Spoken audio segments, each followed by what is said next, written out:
There we go. What is up, everyone? Hello, welcome back to a special edition of Knotfest's First Listen. My name is John Garcia. Unfortunately, this guy over here, Hardcore Keem, is not going to be joining us today, but I couldn't exclude him, so we've got his pretty face here with us. Joining us today, we have Hayden Tree and Andy Rockhold from Crown the Empire. Gentlemen, congrats on the upcoming album tomorrow. How you guys doing? Thank you. We're doing good. We just got to Seattle, getting ready for a show.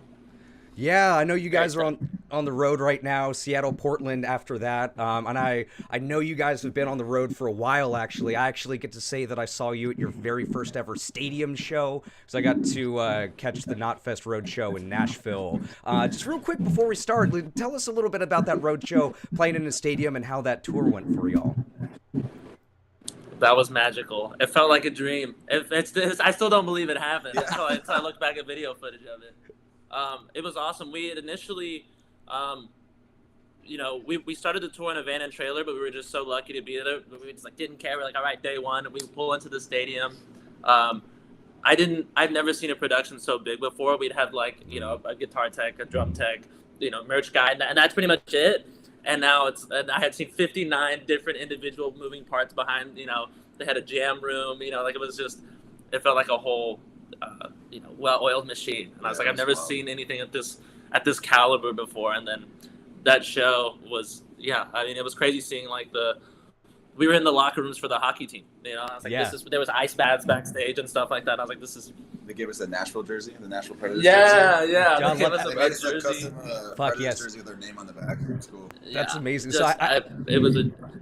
Oh, go! I was about to say, I used to cover the hockey team there in Nashville, and to have your first stadium experience at Bridgestone Arena. It's a beautiful arena. Under the underbelly of it is great. So many moving parts there, and the Predators organization, just everyone that works there is first class. So I love to hear that they gifted you a jersey. Good, go Preds. Any other hockey jerseys, basketball jerseys gifted to you across that tour? No, unfortunately not. A lot of the other shows were amphitheaters after the arenas, so we did get the Louisville Slugger bat. We did, yeah. We got a Louisville Slugger. That's cool. Second sig. Yeah, it was a blast. But yeah, that show we go back and watch video all the time because it was insane. It was bonkers. Yeah, absolutely. And then after that, you guys went on your Fallout 10-year anniversary tour, which is also, from what I hear, absolutely insane and magical. So you guys are just on an incredible run right now. I'm really, really happy for you guys. Thank you. Yeah, that was a blast. 10-year anniversary. Surreal. And people were fucking stoked. You always wonder, would people show up to this? And it was magic. Yeah, I imagine so. And now you guys get to turn the page and focus on this new album, Dogma. So we're gonna listen to 3 tracks from this album, everybody, including Modified, which is going to be premiered right here on this channel. You can hear it before the album goes live tomorrow. Before we talk about, before we get into the music, guys, I'm curious as far as what you think was the biggest difference in the creation, recording, just overall process of this album compared to Sudden Sky. Because obviously that album came out in 2019. There's been a whole lot of change and upheaval, not just for yourselves, but for the whole world. So I'm curious, what was the biggest difference between the two, in your opinion? Andy, we can start with you. Ooh, I'd say really hammering out and doing all of the vocals, just me and Hoover. It was a huge step up just to sit and the dynamic be, I don't know, after 10 years of experience with each other, going into the studio is always do I still know how to do this? It's just the first show of any tour. I've done it 1,000 times, but we never know where it's gonna go, how the flow is gonna be. And I think me and Hoover just crushing vocals back and forth. There would be a day where we had so many instrumentals sitting around. We're like, okay, I'll come back. I'll just work on something, come to the studio, and people are like, holy shit, this is great. Hoover comes into the studio next day, completely finished fucking song back to back, and was just hammering out these things. It was just the first time that, the OG3 from high school were, I felt like, oh damn, we're actually grown men. I actually have wisdom now. Even though I still feel like I have no idea what I'm doing all the time, seeing the end result, seeing everybody kind of rise and have that next chapter be a universal thing for everybody, especially coming out of COVID, coming out of just being a touring a touring act for so long, I think the dynamic had to change for the band, and coming out and seeing everybody get a little bit stronger out of it, it was like, look at us go, Yeah, that's an incredible point. I love the fact that 10 years into your career, like, yeah, we don't know what we're doing, but we're just doing it because, like, that's the secret of life. Everybody, nobody knows what the fuck we're doing, right? We're just kind of going along with everything. And yeah, I mean, like, because looking back on it, it's sometimes hard for me because I imagine we're about the same age, right? And kind of like lived our lives and similar things. And yeah, it is hard to think about like, holy shit, like Crown has been around for 10 years now. Like you guys, this is your 5th album. You're not like new upstarts anymore. You're veterans of the scene and everything like that. Hayden, what about you, my friend? Like, what do you think in your mind was the biggest difference between Dogma and Sudden Sky? I mean, Andy put it pretty well, but I will say, I remember, because we had 2 rooms, right? So we had the one room, which was like where we actually recorded everything. It was like our producers, Zach and KJ, and then me, the majority of the time, were sitting in that room working on instrumentals and like we're like grinding out different parts of the songs and stuff like that. And simultaneously, Brandon and Andy were sitting in this other room, right, like across the hall, just working on vocals all day. And so like every now and then we'd just be switching back and forth, being like, hey, here's this song, work on this. And they'd be like, oh, I got this idea. And then they flip their vocals back to us and we start writing instrumentals around that. It was cool. It's very collaborative, and I think that's the most collaborative we've ever been on any record.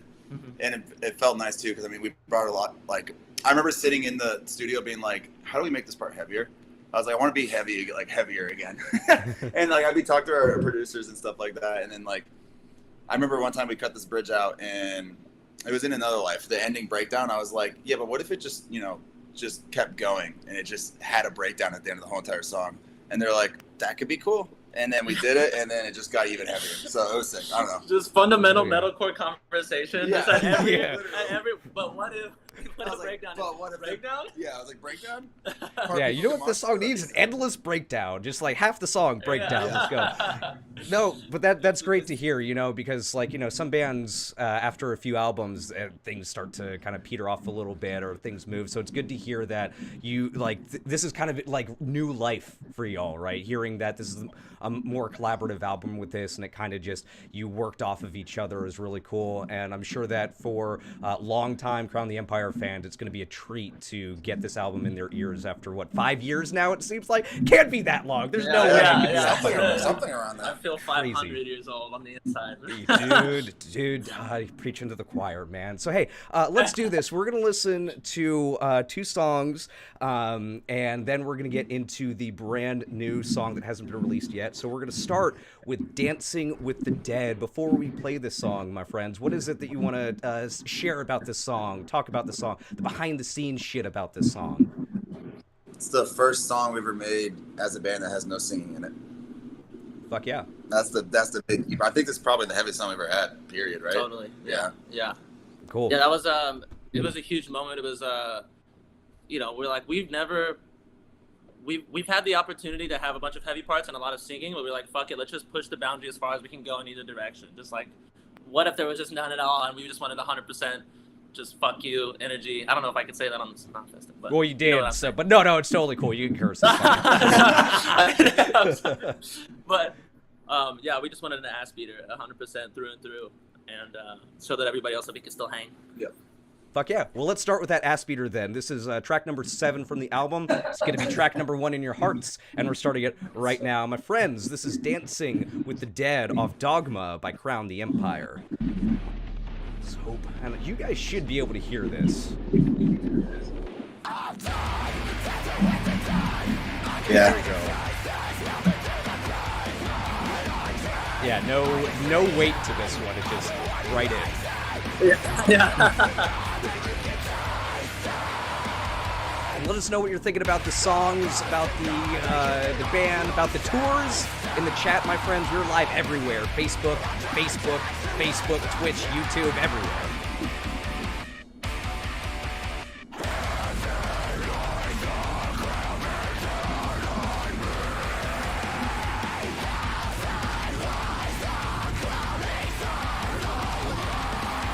I imagine if Keem were here, this is exactly what he would look like over here. I don't know if you guys can see the stream, but we got a picture of him just...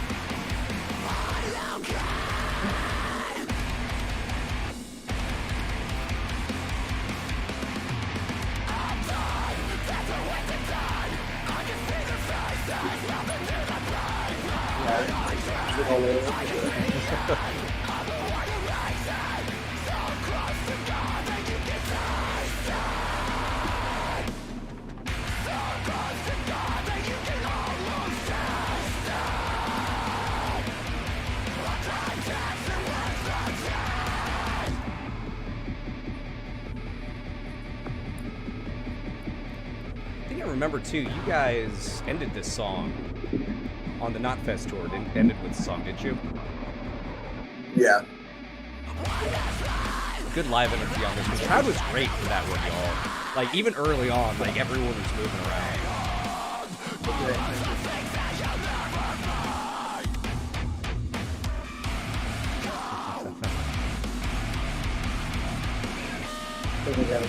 Only thing I'm today on stage. Yeah.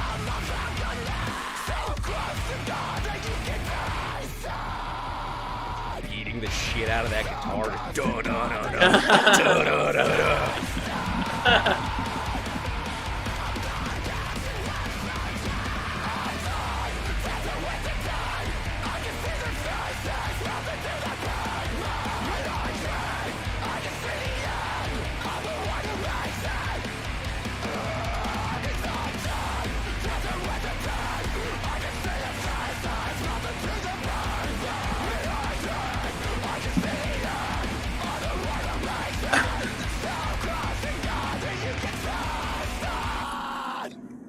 Short and sweet, there it is, y'all. Boom.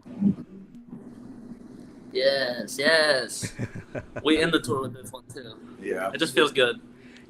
Yeah, because then you're done, and then everybody's screaming afterwards, all sweaty, bodies are flying everywhere. People are looking for their shoes, their hats, their wallets, all of that stuff. They're just like losing their minds. Yeah, so like what, as a band, right? I mean, we're talking about 10 years in, 5 albums in. What keeps you going? Like, what keeps you motivated to keep pushing yourselves as a band and keep writing music and getting out there and getting on the road? I'm just as upset as I was back then. My angst has fueled me, has carried me thus far, and will continue to carry me. It just feels like perpetual, like, fuck, was always just gonna be a thing, and so I never have to search that deep to find something to like, you know. And I'm sure it's annoying around on the wagon too, because I'm just constantly like riffing or like rapping or like any type of chord progression. We'll harmonize to like a fucking engine outside or something like. It's just the constant stream of whatever all the time, and I think having that playfulness with each other all the time is enough to just keep the wheels turning a little bit. It doesn't feel as hard to be like, all right, it's album time, you know? Yeah. I also literally just cannot imagine doing anything else in my life at this point. So that also fuels me too. It's like, I'm ready to write more. I'm ready to keep touring. I'm ready to keep doing everything we do. So yeah, it just never want to. Yeah, you love it. You always love to see it when people find their path. You know, sometimes it takes people a while. Sometimes people never find it. So whenever you get to, you know, interact or talk or see someone who's like they're doing what they're supposed to be doing, it's always fucking cool. So let's get into the next song. The next song that you wanted to share was Black Sheep. Tell us a little bit about this one, guys. This one was we had finished a lot of the loftier ideas, and Dogma as a concept was already put together by that point. And I think one of the big things we were talking about was just revisiting what made people kind of fall in love with us initially. And a lot of it was like unorthodox song structure and like all of these rock elements, but we just didn't know how to put them together. And the lack of, you know, music know-how was the charm about it, is that it didn't make any sense at all because we didn't know what we were doing. And so just kind of recapturing that energy, we just wanted to like a song we would have liked when we were still in the garage practicing at Tree's house in high school. You know, we're fans of a lot of the bands that we are touring with now, and it's like, you know, to have the respect and to have all of the same appreciation for all of these bands as we did back then. Like, what would we want to hear from us back then? And so we just kind of stripped away a lot of the extra, you know, production. Just wanted a straightforward, a kick-ass rock song, you know, just through and through. Amazing. Yeah, I love that. Just love the line, this is something that we thought we wanted to do in the garage, you know? That's really fucking cool. So let's get into it. My friends, Black Sheep. I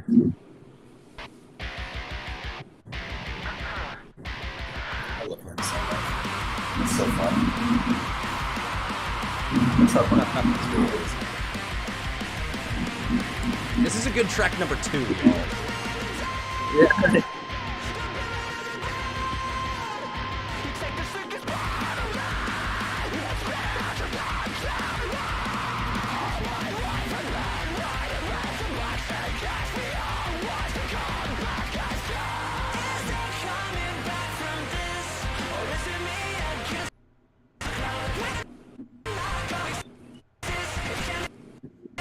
I touched my phone and then the audio started freaking out, so I'm not going to do that again.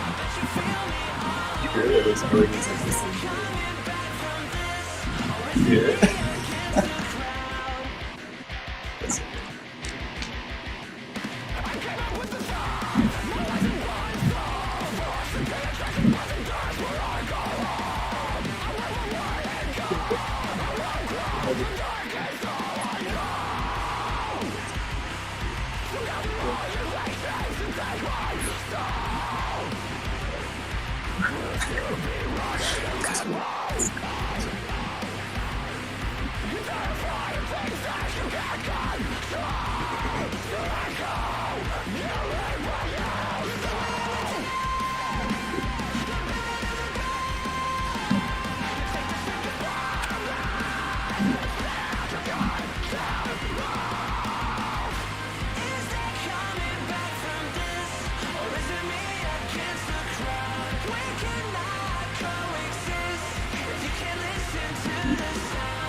I do have a question for you, but I don't want to interrupt the song.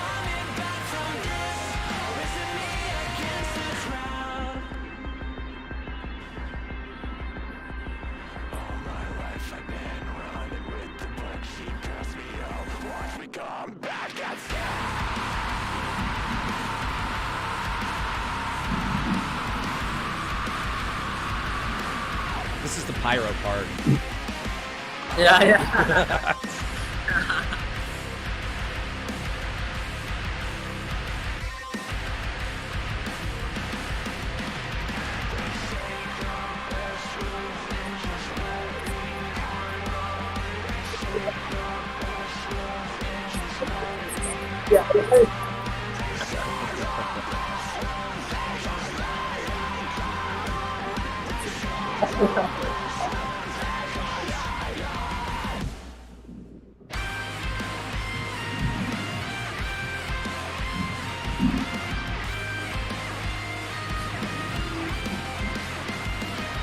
It's like a Tom Morello inspired kind of like Yeah, effects totally, right there, you know.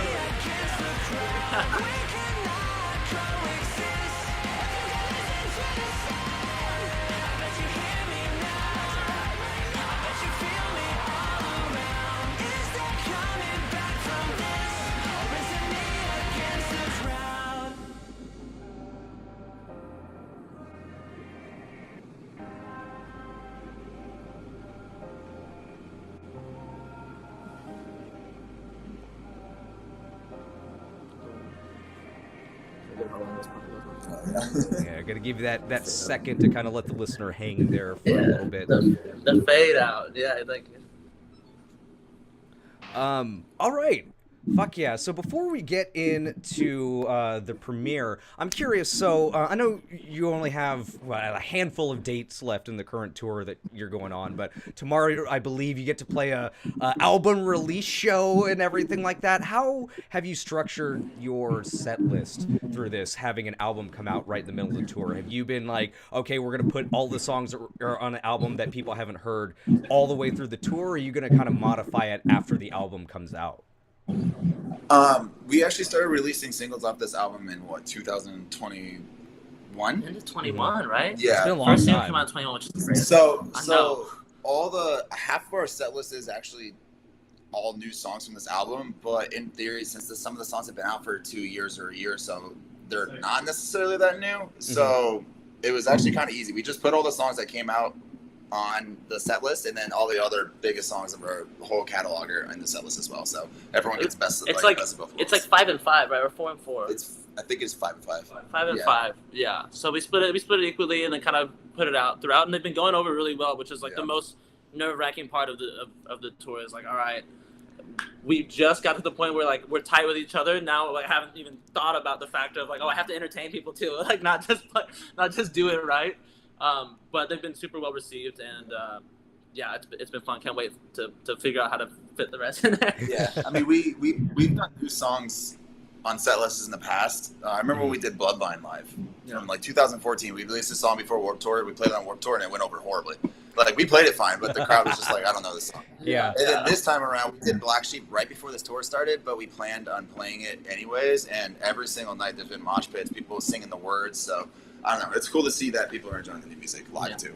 Yeah, it sounded like it just kind of worked out perfectly for you, right? With releasing singles beforehand, you don't have to mess with that. And then after, on the next tour, you guys can figure out which are the ones that you haven't played and everything like that. Yeah, exactly.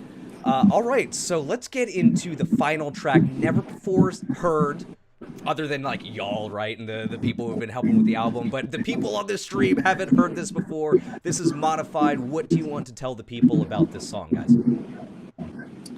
Ooh, that this was the first, I think, fully finished idea put together through and through, and you can kind of hear how it kind of springboarded us into the rest of the songs on the record. There's like little elements of every song on the album that kind of stem from this song. We were trying to figure out what kind of riffs we were going to be using, what kind of keys we were going to be singing in, like what, all of it was kind of coming together, and this was the first time we had finished it. It was, we were like, okay, this is a great place to start and a great place to, let the rest of the album kind of come. So, yeah, hopefully y'all enjoy. Fuck yeah. And I love that because knowing, hearing this song and knowing everything that comes, I love that this is what we're about to be listening right before the album comes back. Kind of like a full circle moment almost. Absolutely. Yeah. All right. So let's do this, everybody. World premiere, never before heard. This is Modified by Crown the Empire. Yeah. I get sweaty. My armpits are sweaty. I mean, you're in a venue. You kind of have to be sweaty right now. It doesn't matter if you're playing a show or not. It's always sweat. Yeah. It's a thin layer glistening. Yeah.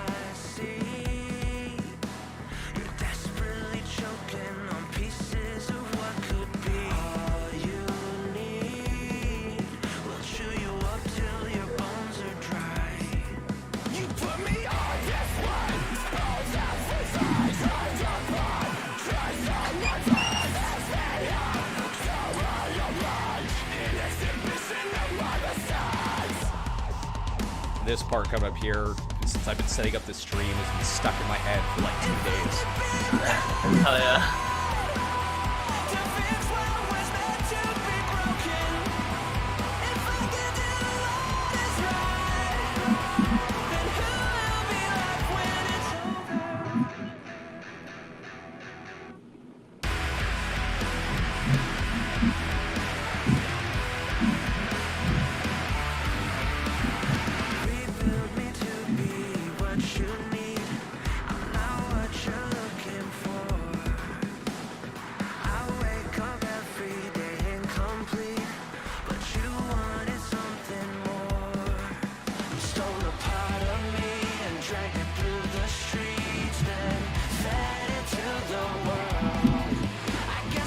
Has very subtle harmonies in that part too.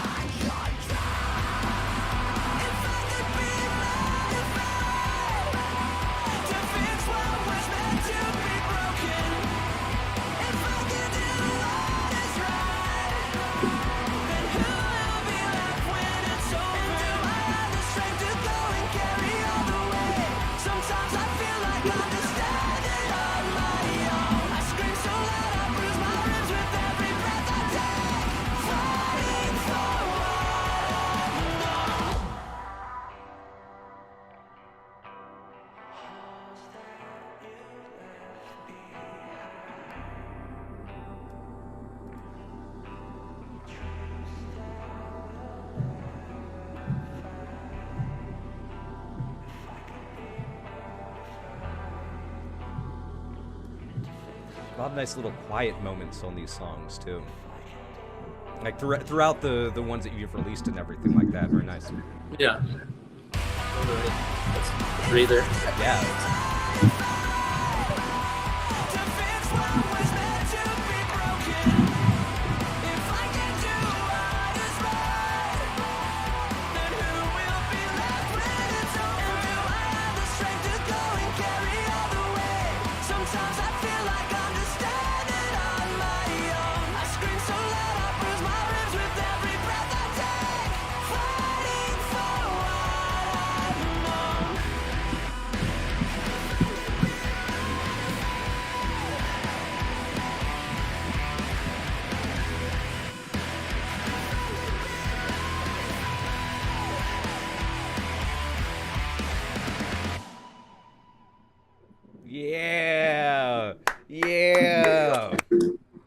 know if I've got my little like applause thing on here. Yeah, there it goes. Yeah.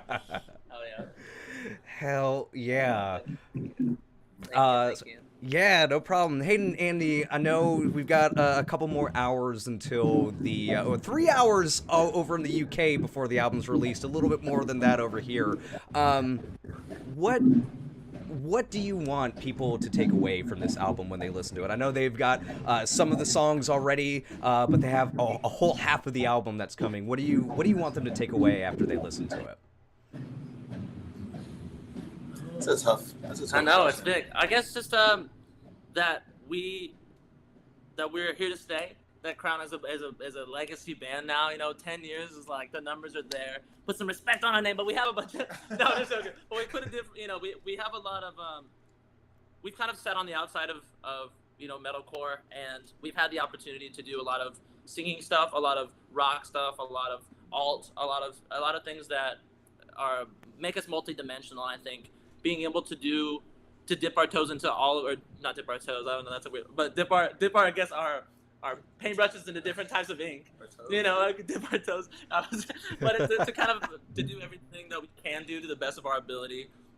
We really push ourselves as a band. We really push ourselves as individuals, and I think have survived the test of time and have come out with a great culmination of everything that we can do and love to do, and are super proud, and hopefully everybody enjoys it. Well said. Fuck yeah. Well said. Hayden, do you want to try and It's like follow he that up? does You want to add anything?